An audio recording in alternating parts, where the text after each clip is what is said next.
অনেক সুন্দর একটা গল্প ভালো লাগলে চ্যানেলটি সাবস্ক্রাইব করুন প্লিজ। অয়ন টুডে অফিসের বাসে গেল না। তার বাইকে মালিহা আর অকুকে চাপিয়ে নিয়ে গেল। মালিহা অবশ্য ওপরে যাবে না বললেও ভেতরে ভেতরে সে বেজায় খুশি।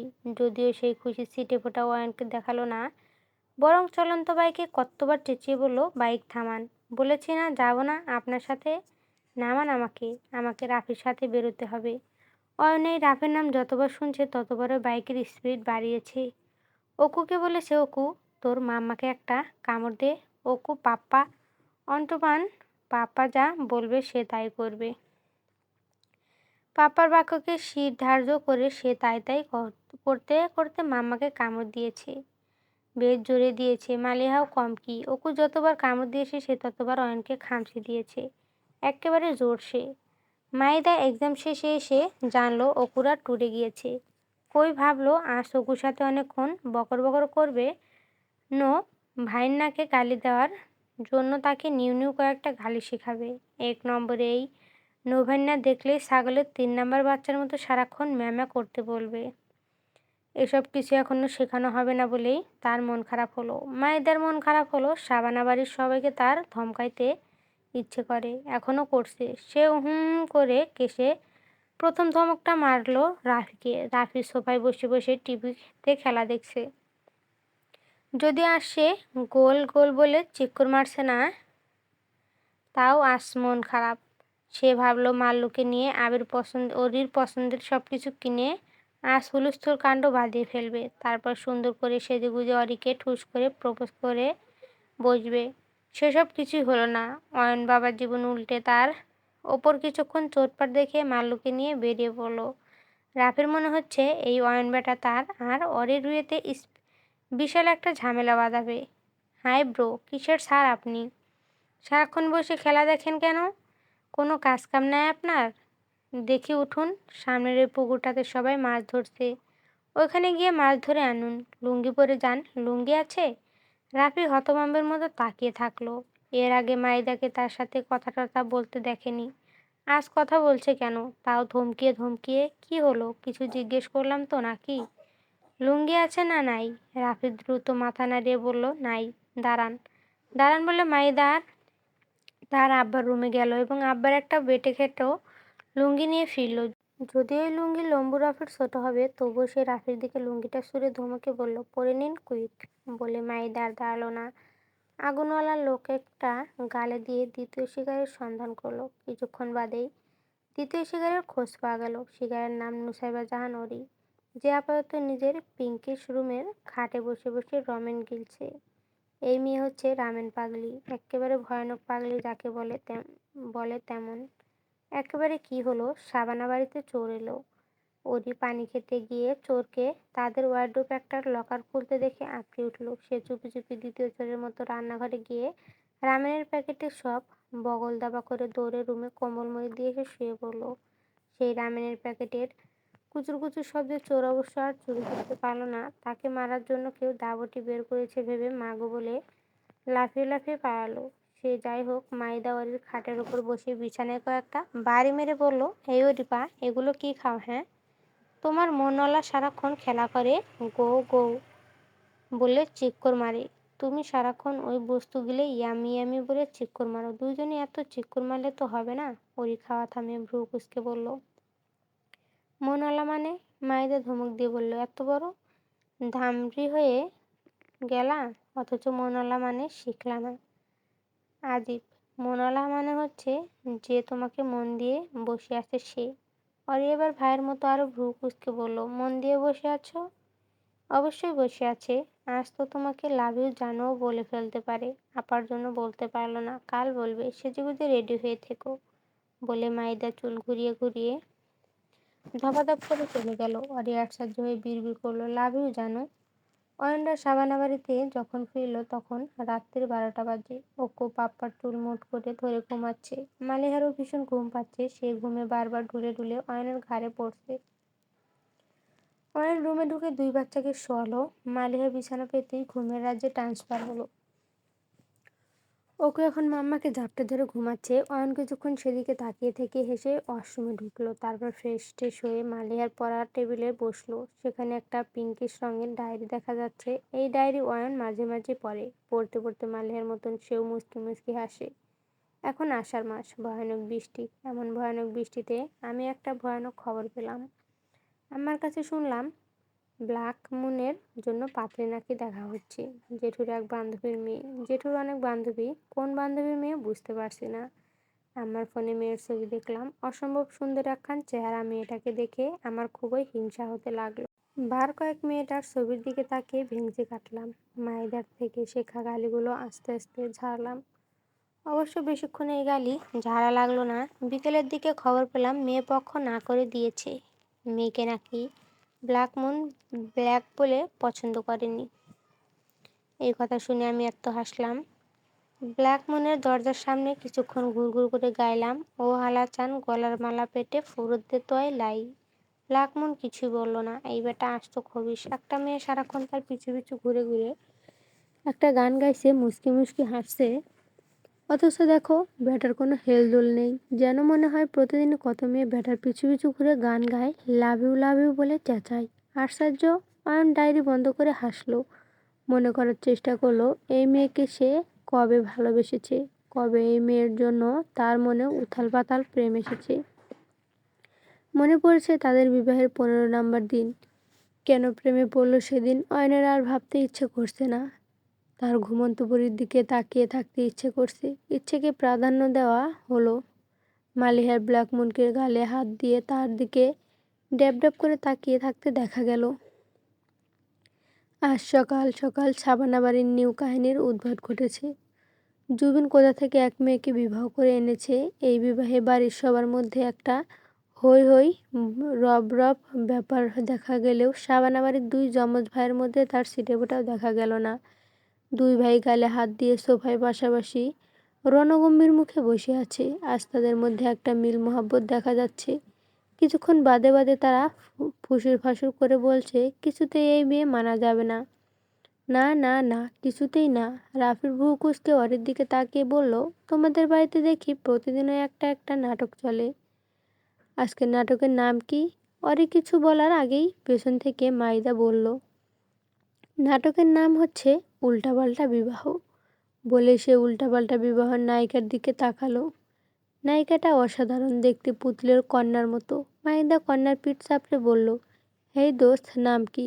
কন্যা মাইদার একরকম অদ্ভুত আচরণ দেখে চোখ ঝাপটালো। চেনা নেই জানা নেই পিঠে চাপড়ে দোস্ত বলে দিয়েছে। কন্যার ভালো লাগলো এসেছে দেখে শুধু একের পর এক রম্য কাহিনী দেখছে। এই কাহিনীতে কেউ তার সাথে কথা বলছে না, কেবল তার সদ্য আবির্ভাব হওয়া বরকে একের পর প্রশ্ন করতে দেখছে। কন্যা মায়েদের দিকে চোখ নিবদ্ধ করে বলল, আমি আইলা। কেউ নাম জিজ্ঞেস করলে পুরো নাম বলতে হয় জানো না? শুধু আইলা কি? আগে পরে কিছু নাই নাকি? ঘূর্ণিঝড় আইলা, সাজিয়া তাবাচ্চুম আইলা। জুবিন এবং আয়লার বিবাহের কাহিনীটা একরকম। জুবিন প্রায় বাড়ি থেকে হাওয়া হয়ে এলোমেলো ঘুরে বেড়ায়। এবার ঘুরতে ঘুরতে একটা গ্রামে গেল। গ্রামের নাম গঙ্গাপুর। হিন্দুয়ানি নাম। বাংলাদেশ বেশিরভাগ গ্রামের নাম ওই হিন্দুয়ানি। সেই গঙ্গাপুর নামের এক বিশাল বাড়িতে বিরাট ধুমধাম করে বিবাহের অনুষ্ঠান হচ্ছে। জুবিনের আগে থেকে দাওয়াত ছাড়া বিয়ে খাওয়ার রেকর্ড আছে। সেই রেকর্ড মোতাবেক সে একটা ভাবসাব নিয়ে গেট থেকে ফুরুত করে ঢুকে পড়ল। কেউ জিজ্ঞেস করলে বিনয়ে লুতুপুতু হয়ে বলল, আমি বরপক্ষ। সময় গড়ালো। বিবাহের সময় পার হয়ে যাওয়া সত্ত্বেও বরদের বাড়ির কাউকে আসতে দেখা গেল না। অনেকক্ষণ বাদে জানা গেল বর পলাতক হয়েছে। তার নাকি অন্য মেয়ের সাথে চক্কর ছিল। ব্যাস, এই চক্করওয়ালা কথা শুনে কন্যার বাপের মেজাজ গেল হট হয়ে। তার একমাত্র মেয়ের ভবিষ্যতের ব্যাপার। আচমকা কেউ একজন তাকে জানালো, বিয়েতে বরপক্ষের একজন উপস্থিত আছে। সুন্দর মুন্দর চেহারা। ভুল করে বরের আগে চলে এসেছে। কন্যার বাপ বাক্যখানা বেশ মনোযোগ দিয়ে শুনলেন এবং ডেভিল মার্কা এক হো হো হাসি দিলেন। ভাবখানা এমন পেয়েছি। জুবিন তখন আয়েসি ভঙ্গিতে রোস্ট চিবোচ্ছিল। সেই চিবানো অবস্থায় তাকে বগলদাপা করে বিয়ের স্টেজে কন্যার পাশে বসিয়ে দেওয়া হলো। চারদিকে ফের হই হই রই রই। সবাই একসুরে বলছে, রোস্ট বর এসেছে, রোস্ট বর এসেছে। এই রোস্ট বর শুনে আয়লা ভ্রু কুঁচকে দেখলো তার জামাই বদলে গেছে এবং বদলে যাওয়া জামাই স্টেজে বেশ আরাম করে বসে হাতে থাকা রোস্ট চিবোচ্ছে। আয়লা আনমনে ভ্রু কুঁচকে বলল, রোস্ট বর? তারপর? তারপর আর কি? সেদিন সেই রাত্রির 10টা বাজে নতুন একটা জুটি মিস্টার রোস্ট বর এবং মিসেস ঘূর্ণিঝড় আয়লার বিবাহ সম্পন্ন হলো। এই আচানক বিবাহের কাহিনী ব্যক্ত করিয়া জুবিন পরপর 2টা চর খেল। ডান গালের চরটা দিয়েছে জালাল সাহেব এবং বাম গালের চরটা দিয়েছে জহির সাহেব। জালাল চর দিয়ে ধপধপ পা তুলে চলে গেলেও জহির গেলেন না।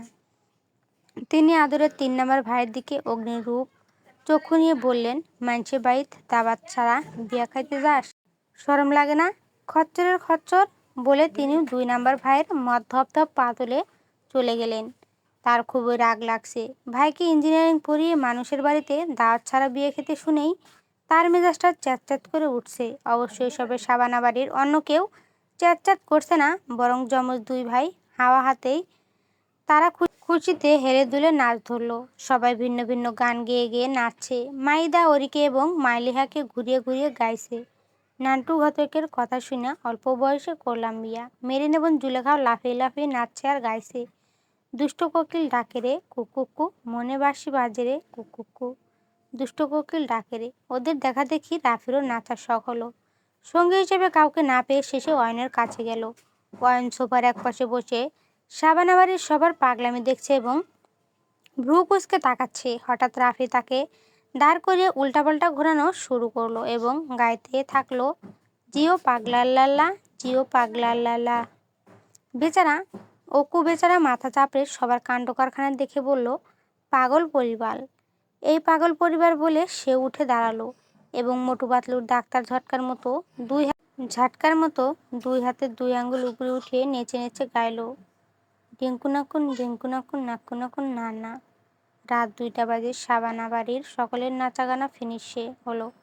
অয়ন প্রথমে রাফিকে কষিয়ে একটা ধমক মারল। এই ছেলে তাকে কথাই বলতে দিচ্ছিল না, লম্পজম্প করে ঘোরাচ্ছিল তো ঘোরাতেই ছিল। ধমক খেয়ে রাফি হো হো করে হেসে চলে গেল। মাইদা অরি এবং তাদের মায়েরা যে যার রুমের দিকে গেল। অকু জুবিনের কোলে ঘুমাচ্ছে। অয়ন অকুকে কোলে তুলে নিয়ে মালিহাকে ধরে নিয়ে গেল। জুবিন একটা হামি ছেড়ে আয়লার দিকে তাকিয়ে বলল, বউ চলো, ঘুম পাচ্ছে, ঘুমাবো, চলো চলো চলো। বলে জুবিনও গেল না, বরং সেখানে আয়লার কোলে মাথা রেখে ঘুমিয়ে পড়ল। আয়লা হতবাক হয়ে তার রোস্ট বরের দিকে তাকালো। জামাইটা বেশ সুন্দর পেয়েছে সে। তাকে দেখলে মনে হয় এ যেন দাদির থেকে শোনা সেই রাজপুত্তুর, যে ঘোড়ায় চড়ে টকবগিয়ে আসে, রাজকন্যাকে টুস করে মালা পরিয়ে ঠুস করে নিজের রূপকথার রাজ্যে নিয়ে যায়। অনেক অনেক ভালোবাসি। অয়ন সকাল সকাল মালিহাকে ঘুম থেকে তুলেই বলল, তুমি কি আজ রাফির সাথে যাচ্ছ? মালিহা ঘুমো ঘুমো চোখে অয়নের দিকে তাকালো। কাল অনেক দেরিতে ঘুমানোর ফলে তার চোখ ফুলে গেছে। সেই ফুলকোচকে সে অয়নকে ঠিক মতো দেখতে পাচ্ছে না। মালিহা আবার চোখ বুজতেই অয়ন ফের ডাকলো, কি হলো, শুনতে পাচ্ছ না? আমি অফিসে চলে যাব, তাড়াতাড়ি বলো, তুমি কি আজ রাফির সাথে যাচ্ছ? মালিহা ঘুমের ভিতরে বলল, হুম। এই হুঁ শুনে অয়ন ঝট করে মালিহাকে উঠে বসালো। ওয়াশরুম থেকে মগে করে পানি এনে মালিহার মুখ ধুয়ে দিতেই তার ঘুম ছুটে গেল। কিছু বলতে নিতেই অয়ন ওয়ার্ড্রোব থেকে একটা শাড়ি এনে মালিহার হাতে দিয়ে বলল, তাড়াতাড়ি রেডি হয়ে নাও। মালিহাকে ড্যাব ড্যাব করে তাকিয়ে দেখতে ফের বলল, বোকার মতো তাকিয়ে আছে কেন? কুইক, আমার অফিসে দেরি হয়ে যাচ্ছে। কি হলো, রেডি হচ্ছে না কেন? মালিহা শেষে ব্যাককেলের মতো রেডি হলো এবং ঘুমে ঢলতে ঢলতে আবার শুয়ে পড়ল। অয়ন এবার বিরক্ত হয়ে মালিহাকে কোলে তুলে নিল। মালিহা ড্যাব ড্যাব করে সেদিকে তাকিয়ে বলল, আরে কি করছেন? অয়ন হাঁটা ধরল। জহির সাহেব উঠে গাছে পানি দিচ্ছিলেন। তার ছেলের এমন কাণ্ড দেখে চোখে হাত দিয়ে বললেন, আস্তাগফিরুল্লাহ, এগেন কিয়া? অয়ন বাপের এগেন কিয়াতে পাত্তা না দিয়েই জোরে জোরে বলল, আব্বা, অকুকে দেখে রেখো, আমরা বেরোচ্ছি। জহির সাহেব ফের বললেন, আস্তাগফিরুল্লাহ। অয়ন মালিহাকে বাইকের ওপর বসিয়ে বাইক স্টার্ট দিল। বলল, শক্ত করে ধরো। মালিহা হাঁ করে তাকিয়ে থাকতে থাকতে ভীষণ লজ্জা পেল। তার জামাইটার আজ কি হলো ভাবতে ভাবতে ব্যাকগ্রাউন্ডে একটা গান শুনতে পেল, ওহালা চান গলার মালা, পেট ফুরুত তয়লাই। কি হলো, শক্ত করে ধরতে বলছি না? মালিহা এবার তার ব্ল্যাক মুনকে জাপটে ধরল। বাইক চলছে ধীর গতিতে। মালিহা অয়নের পিঠে মাথা রেখে আস্তে করে বলল, ভালোবাসি ব্ল্যাকমন। আস নোভান। তোর মাকে নিয়ে শাবানা বাড়িতে উপস্থিত হলো। উপস্থিতির কারণ মাইদাকে তাদের বাড়িতে নিয়ে যাওয়া। মাইদাকে অকুকে বসে বসে নোভানকে দেওয়া করার জন্য কয়টা গালি শেখাচ্ছে। বল বান্দর। অকু বান্দরের মতো লাফিয়ে বলল, তান্দর। মাইদা আবার বলল, খবিস বল, তবিস, ম্যামও বল, তে। মাইদা বিরক্ত হয়ে বলল, তুই সব কিছুতে এমন নিয়ে আসছিস কেন? আর টানবো না। মাইদা মাথা চাপড়াতেই নোভানকে তার রুমে দেখা গেল। নোভান আয়েশ করে খাটের উপর বসে বলল, চলেন, আপনাকে আজ আমাদের সাথে যেতেই হবে। মাইদা কিছু বলার আগেই অকু মাইদার গলা জড়িয়ে ধরে বলল, মাদা কোথাও যাবে না, তুমি তাও। নোভান একটু হেসে বলল, আম্মা তো ওনাকে আজ নিয়ে যাব। অকু মুখ লাল করে বলল, তুমি এত তেতা মানে তুমি এত চান্দর, তুমি এতটা হনুমান, তুমি এতটা তবিস, তুমি এতটা গাধা, তুমি এতটা অকুর, তুমি এতটা চলতেই থাকলো। মাইদা ওকে থামিয়ে নোভানের দিকে তাকিয়ে বলল, হেই নোভান্না ব্রো, চলো। চলবে? নেক্সট পার্টের জন্য কমেন্ট করবেন প্লিজ।